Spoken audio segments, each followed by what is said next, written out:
कारोबार में पार्टनर बनाने की क्या शराइत है? कारोबार में पार्टनर बनाने की शराइत में ये है कि उसके पास पैसा हो, ठीक है, जब आप पार्टनर बनाएंगे उसको। दूसरी शर्त यह है कि जो आप काम करेंगे और वो और आप दोनों के ख्यालात इस बात पर मुत्तफिक हों कि आप जायज़ काम करेंगे। ये ना हो कि आप दोनों या कोई भी शख्स, दो पार्टनर मिलके ये फैसला करें कि हमने जनाब चर्स बेचनी है, तो ये तो जायज़ काम नहीं हो सकता।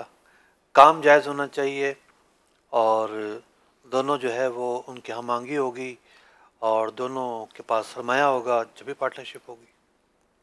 हम-आहंगी बुनियादी तौर पर एक बुनियादी उनसर होती है। बाज़ औक़ात लोग जो है एक्सपर्टीज़ को भी तरजीह देते हैं। इन्वेस्टर के पास वो लाइन ही नहीं है, ठीक। सामने वाले को देखते हैं कि हाँ इसके पास महारत है, ये काम कर सकता है, फिर वो दूसरे को पैसा देते हैं, तब जाके जो है वो काम आगे बढ़ता है। दोनों ही अनाड़ी होंगे, ना तजुर्बाकार होंगे, तो फिर जो है ना बड़ी मुश्किलात होती हैं।